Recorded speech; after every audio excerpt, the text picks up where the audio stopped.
Hello, hello! I'm Kevin and I play The Binding of Isaac. And I also tell stories. We have a little bit of win streak going, so let's keep it going while I tell more stories about random shit that's whatever's, kicking around in my noggin.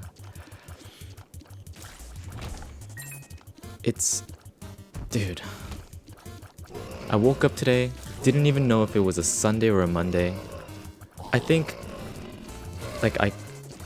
I got a good sleep, and I just wasn't sure. Whoops. I just wasn't sure if, during my sleep, I was wondering, the back of my brain. I was like, is it a Monday or is it a Sunday? I can sleep either way. Monday's like one extra day that I get off in the week. But man, it was a jarring feeling to wake up and not know what day of the week it is.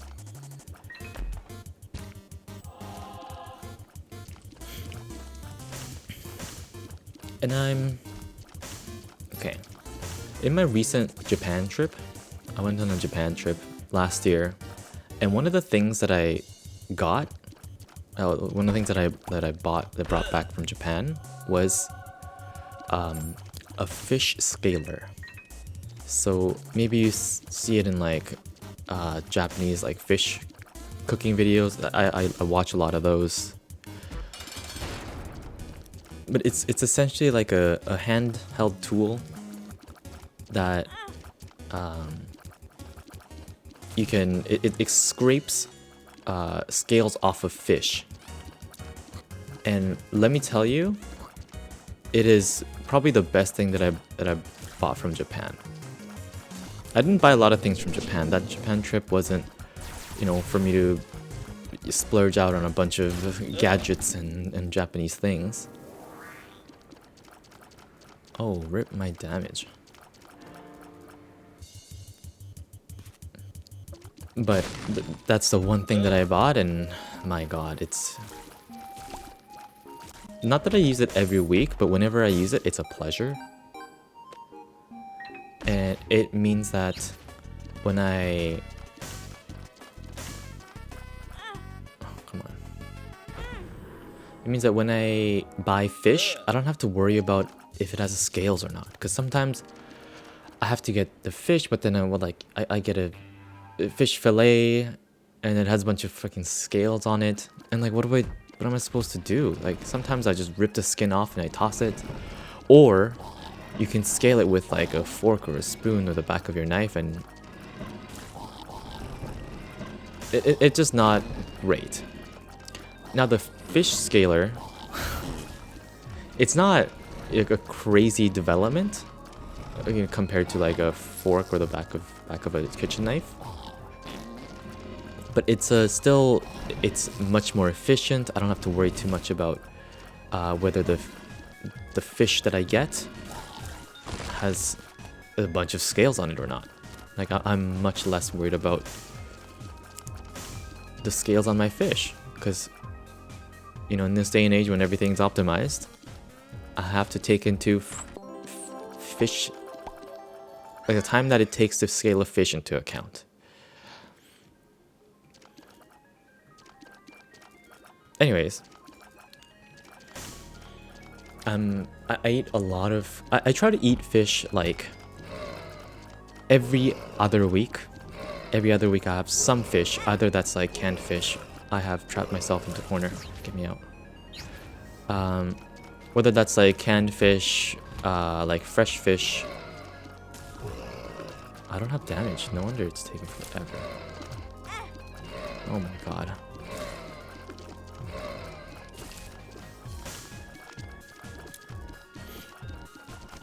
So hey, fish scaler, consider investing in a fish scaler, I gotta say. If you're if you eat fish and you're trying to eat more fish, it's one of the protein sources that I can eat guilt-free. Again, with my diet being trying to eat things, trying to eat animals that are dumber than a dog or a cat. So I'm trying not to eat like red meat and trying to eat more chicken. But then chicken gets boring, so I try to spice it up with fish. And fish I can eat every day. I can literally eat fish every day. Like, and I wouldn't. It's guilt-free. They taste good. They smell fishy, but you know that's part of the fun. You can't have everything. Today, I bring you another sacred story.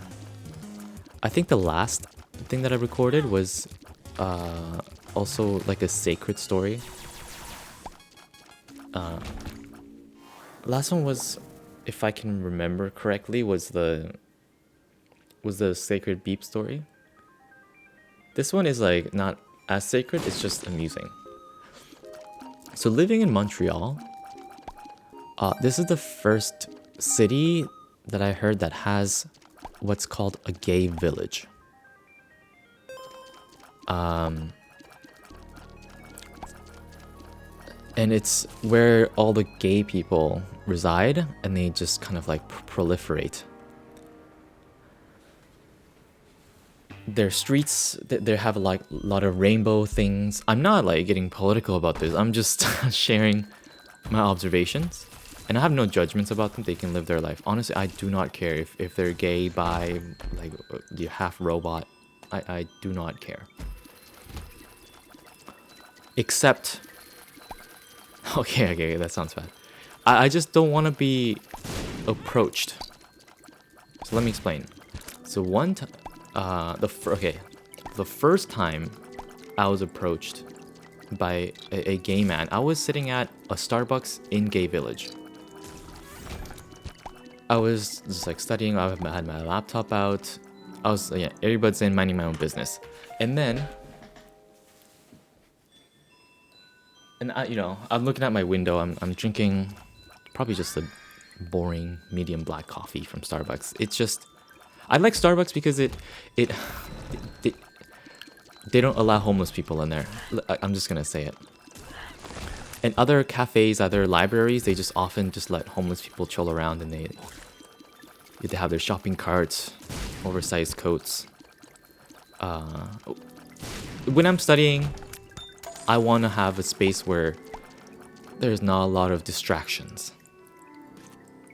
And God bless them. They should be able to charge their phones. Just I'm out there to get away from other distractions. You know what I mean? It's not anything against them. It's not personal. Anyways, I like Starbucks because for that reason. And I'm looking at the window, probably pondering the old neurons. And then I get an eye contact with an old dude. And the thing is, it's whatever. I'm looking outside. I'm in the cafe. He's outside walking around, minding his own freaking business or whatever, right? Like it doesn't even. I don't think twice about it.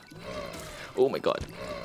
But the thing is, he looks at me for a little bit longer than I anticipated, and then he comes in to the shop, and then he just kind of fucking stands in front of me and looks at me.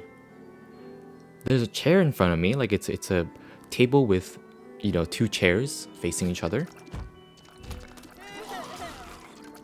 I slap my laptop out, earbuds in, and this guy just walks in and freaking stares at me while he's kind of standing off to the side.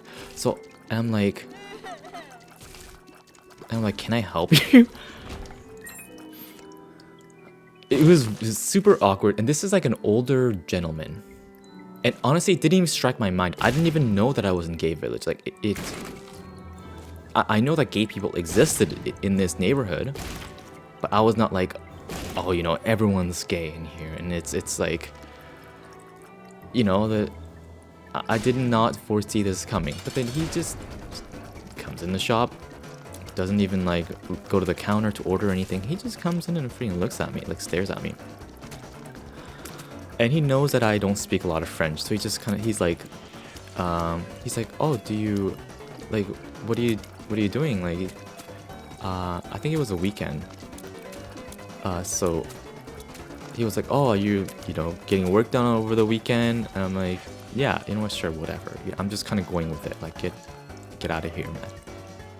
But I'm trying to be polite about it. Yeah, you know, it's trying to get some work done over the weekend. It's been a busy week, whatever, yada yada.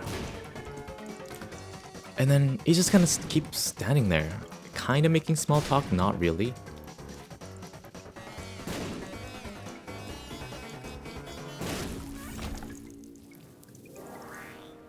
The guy's standing there menacingly. And I'm like, okay, like, can I help you? Like, what are we doing? And then I think he just eventually, after like a few minutes, he realized that I wasn't very interested in continuing this interaction. So he just like, I was like, okay, have a good day. I'm gonna get more work done now. And he was like, nice meeting you. He's like, I hope to, like, I think he said something like, oh, I hope that I see you around.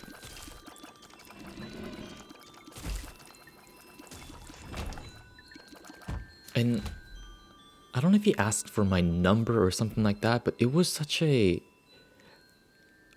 I don't know, it's my first time being approached by a gay man. So I felt violated. I called the police. I'm kidding. It was just weird. I didn't know that they did that, you know? Is this what it feels like to be a woman?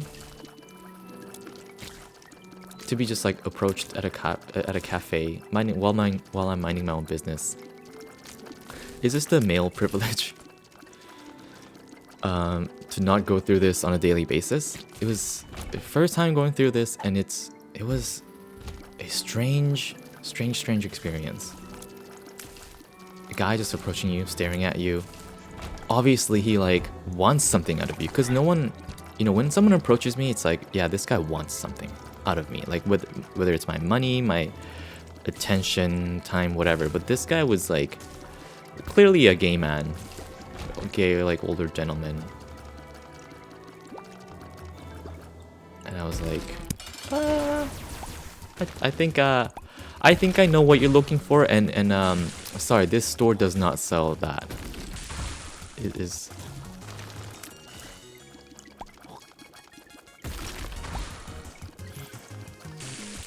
And this is the first of the gay interactions that I've had. So I'm gonna call this like a series of gay stories, the Gay Chronicles. Not that they happen in chronological order, but they happened over multiple interactions from different gay people. I just think they're funny. I think they're interesting because they put into perspectives something that I haven't gone through. You know, being approached by gay men is a new thing for me, and I don't know, I can't say that I'm like necessarily flattered or anything. I think, because from what I've heard from a gay friend that I have here, it's that it's very easy to get gay sex. Like that's great, man. I wish you the best. I'm not looking for that though. That's really cool. Sorry, I'm not interested. Nice.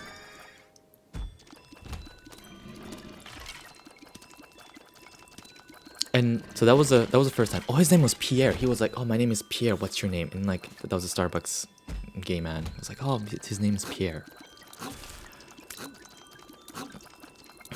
I did not, you know, I was not looking for that kind of night when I was out minding my own business.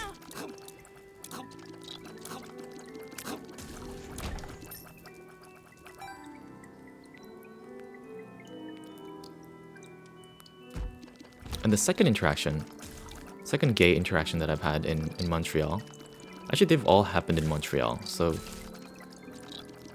And okay, this one's not necessarily, this wasn't even in the gay village. I was walking around my neighborhood. So I was just taking an evening walk, minding my own business, and then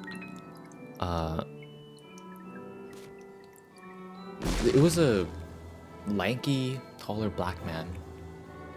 I'm just walking, headphones in, and then he like kind of stops me with his like arms, and he's like, hey, like, and he's like, hey, what's your name? He's like, oh, where are you going? Like, do you live around here? And he's talking to me, and like, and he, you know, he's shaking my hand this whole time. So he like asks for my name. We're having this like short, weird interaction while he's like kind of shaking my hand the whole time. He's not letting go of my hand. So I get a little scared. At first I was like, okay, is this like do you looking for a new member at a church? Like, are you looking to give me a pamphlet for something? Are you asking for money? So, you know, this man stopping me in my tracks clearly wants something out of me. And then he's holding my hand and talking to me, this like tall black man.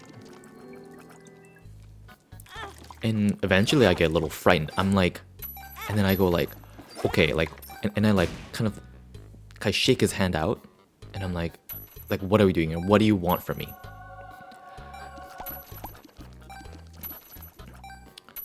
And then he goes, I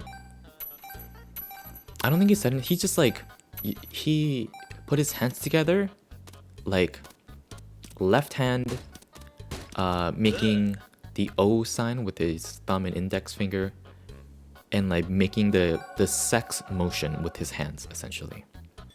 And I'm like, oh hell no. And I'm like, nope, no thank you, goodbye. And then I just kind of walk away. But for like a split, no, not even a split second, for like good 3 seconds, I was watching his hands in case he reached for like a knife or a gun or something like that. I was kind of looking around to see if there's anyone else around. Like, this is like survival instincts. In the middle of the night, again, I'm walking alone. And I had a backpack on. So I was like, am I getting robbed? Like, I don't know what the hell's going on. I was ready to kill in self-defense. I was a little scared for a good few seconds while he was grabbing my hand, not letting go. So I did have to say, okay, what are we doing here? What do you want from me? Like, otherwise I'm gonna, you know, take a motherfucker down.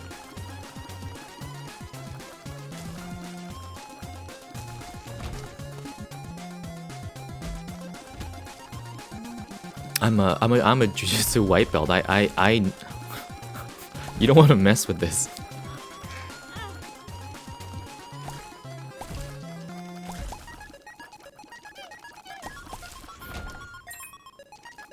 Dude, I was, and then, oh my god. Again, this is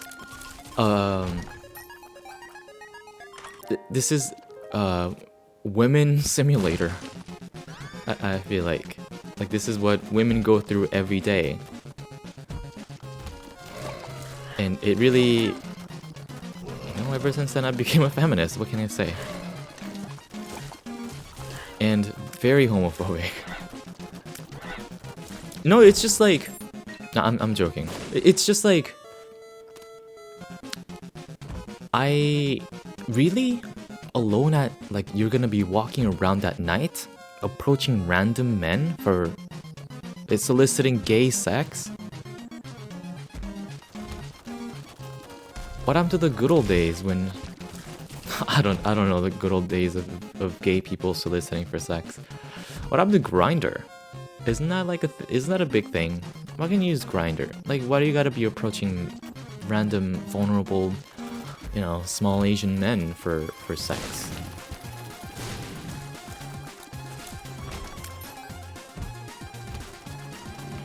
I was not afraid to use these hands.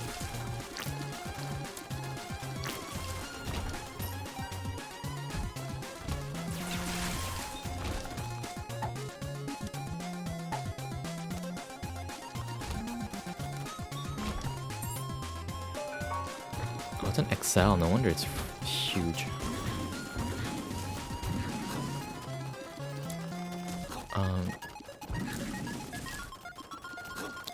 I can't remember if I had another gay interaction. I know I said Chronicle, but I feel like it might have been just two. And they...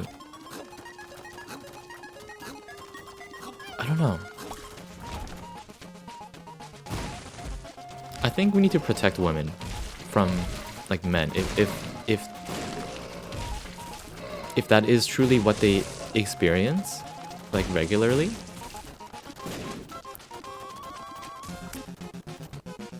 I think I'd be frightened, especially like if I was a woman walking down the street at night and I was like solicited for sex. I would I don't know what I would do. Like if I was smaller,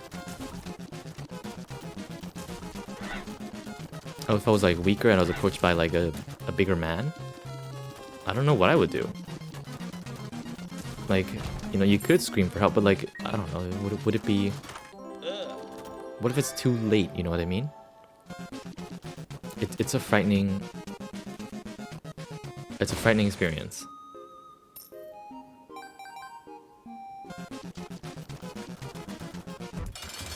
Dude, you know what? I love gay people. Just don't do that shit.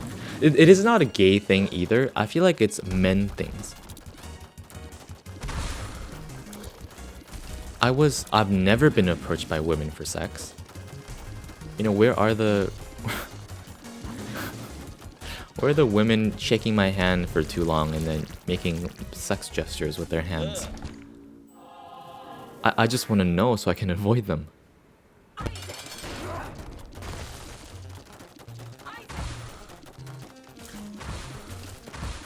And the thing is, even if I was super like down,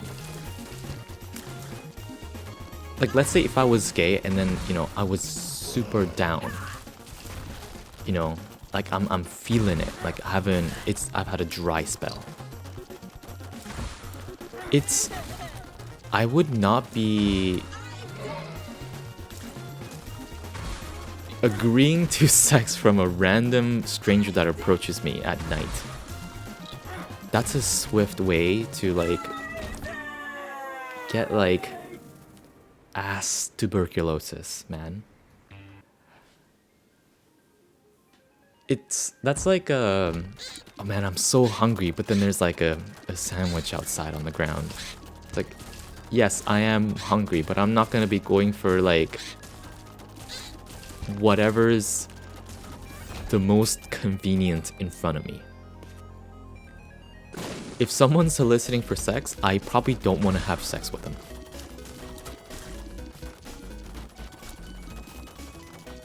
Regardless of the dryness of my spell.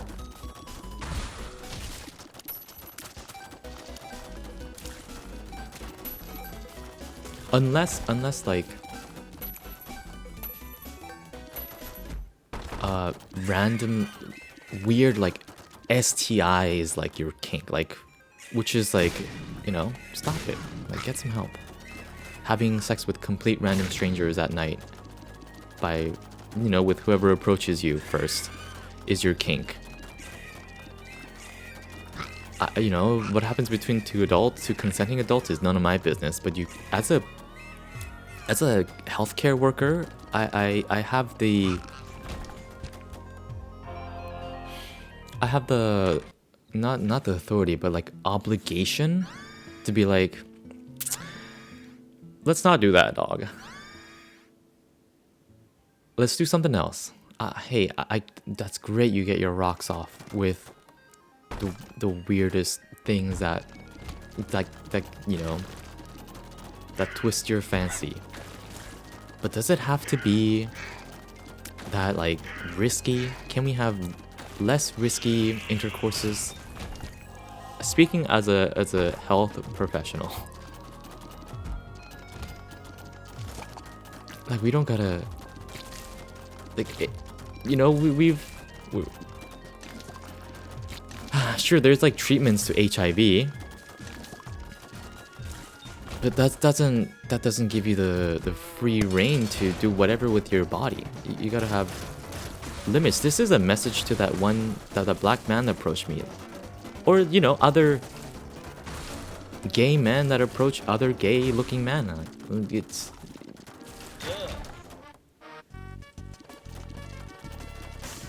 what happened to, you know,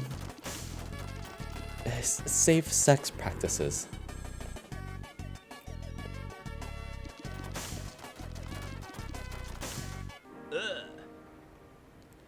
You can take that. What happened to safe sex practices? What happened to sex ed?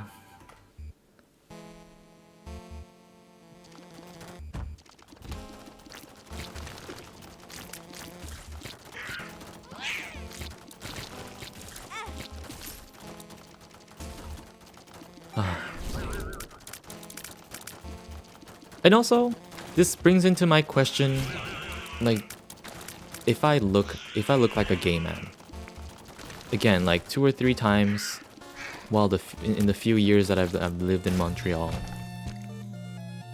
it could be, I don't know what the average is of straight men getting approached by gay men. Statistics, I haven't looked into it. But if the average is 0 and I'm beating the dressing straight allegations, I don't know if I dress gay or if I just have a gay look about me. If that's the case, I want to fix that. What if there were women that was like, oh man, I want to tell that man how good he looks, but then he just looks so gay.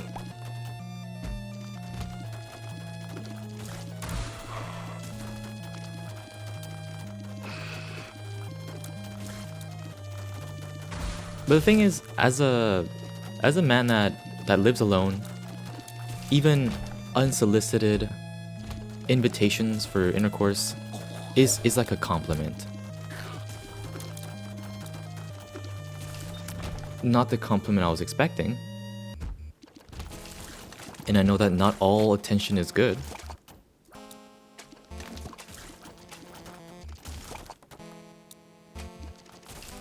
And maybe they just do that to everyone. Maybe Pierre is like out for a prowl for young men to, you know. Or maybe this is the first time he's done it in forever because I just look like such a gay catch. Who am I to judge?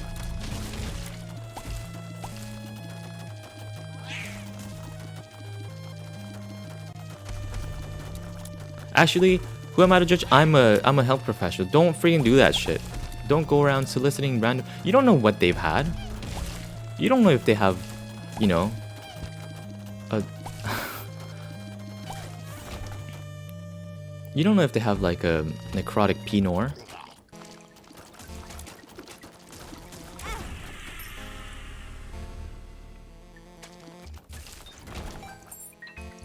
If that's the gay culture, that is a bad gay culture.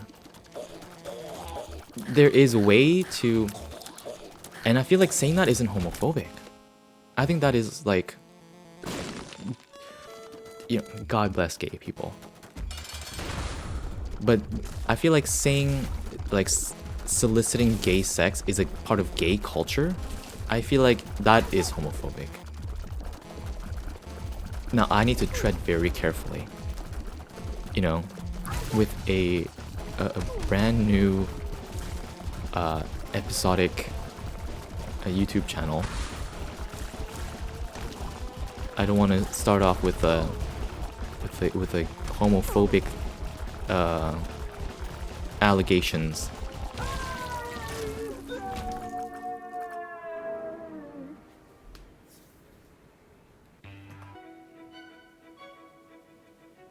I think I think that there's a way to do this and enjoy gay things without putting their own health and other people's health at risk. Because, you know, there's a non-zero chance where I have to take care of someone that's done that. That's done a lot of risky behaviors. I'm choosing my words very carefully here. I just hope that I'm coming in clear and that my words don't get twisted over the years.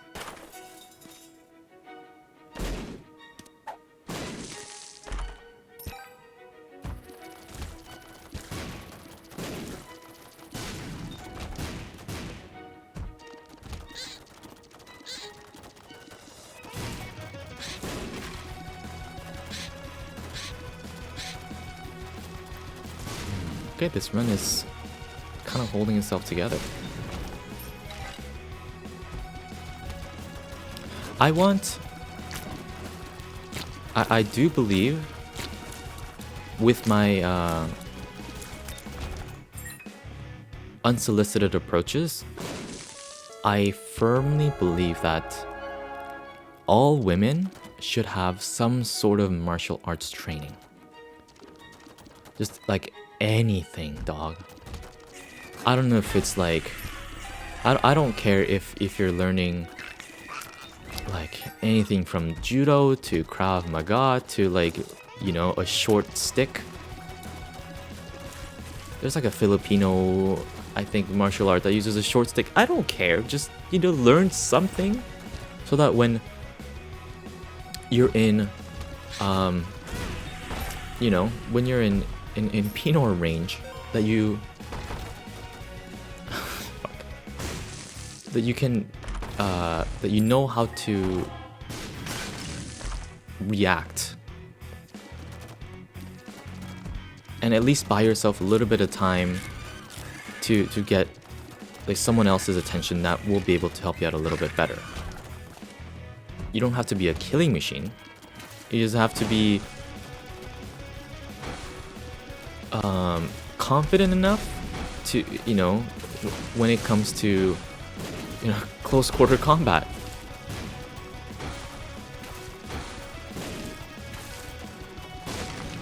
And I've thought that for like ever, because most of martial arts practitioners are men, and I feel like women are the ones that need them.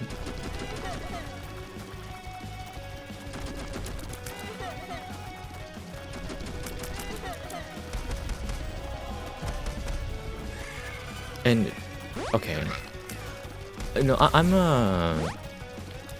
don't weigh that much. I weigh like 140 pounds. I'm not like a big burly man. I'm a little mousy boy, as one might say.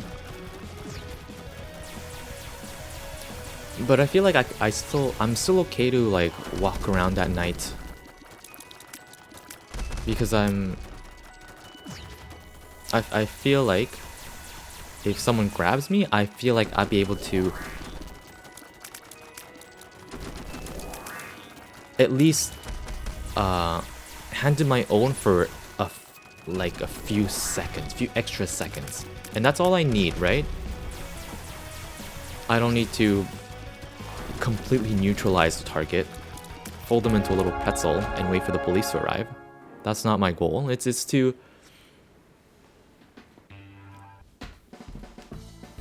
if an untrained man was on top of me, I feel like I would be able to escape without too much of a hassle. And that's all I need.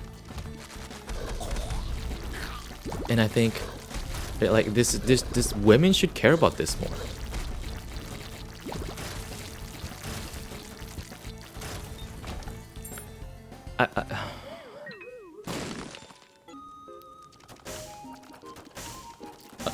In an ideal world, this wouldn't happen.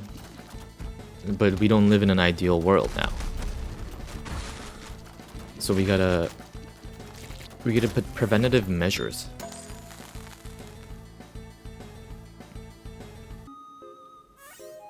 You know, I initially thought that carrying like a gun or something like that would be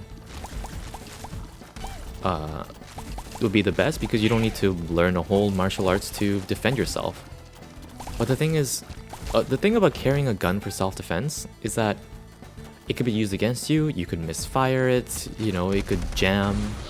There's many issues with carrying a gun, so... And it's like lethal, and that's gonna scar you if you kill a man. Even in self-defense. Or unless you're the type to say, oh my gosh, I'm being attacked. Finally, my time has come, and you pull out your Glock or whatever, and then you just turn them into Swiss cheese. In that case, I feel like you're the real societal threat. If you're looking for excuse for violence, you are what's, you know, you might not be the problem now, but you might be a problem later down the road.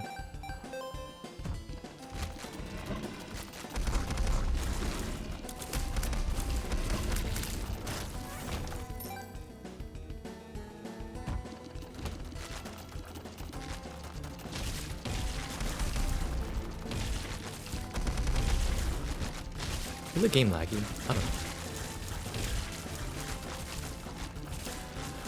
Yeah. Okay, if I had to recommend a martial art for women to learn, I would say judo and jujitsu. I mean, I do want to learn judo, and that's kind of why I say judo. I think judo is just... It's sick. Judo is so sick. The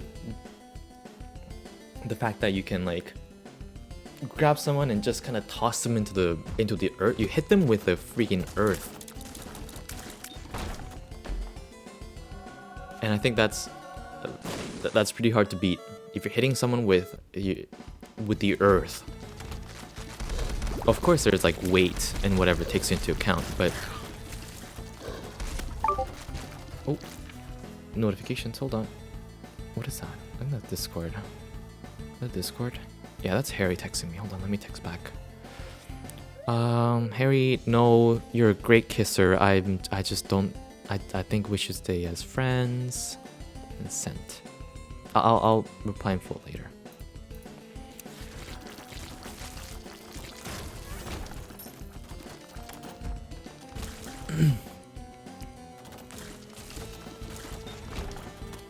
Where was I? Yeah, I think in judo you take the opponent to the ground. This is like not necessarily, even if the opponent was bigger than you, a good judoka, like judo practitioners, would be able to kind of like use their own weight against them. It's not like they're always lifting them up and then throwing them down. It's like tripping. It's like, you know, body manipulation, weight manipulation, balance, like off balancing them. And if they're untrained, they'll fall like a sack of potatoes, right? And jujitsu, to, you know, if you get caught in a bad spot, then you can, like, if you know, the attacker is on top of you, then you're in an advantageous position as a jujitsu practitioner. And I think that jujitsu and judo, like those two, are the most relevant martial arts for smaller people to be able to take on larger opponents. Because bigger opponents, you know, I feel like they have bigger like arm reach, so you know, boxing isn't really a thing. You can't really throw kicks because their health bar is just much bigger.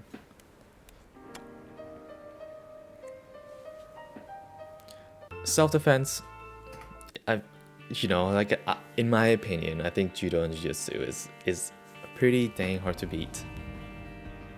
And that's what I'll want to learn in the year of 2026, so that I don't have to fear for my life when I get approached by more gay men. that are soliciting for various things. That's how you beat the Binding of Isaac. Thanks for watching.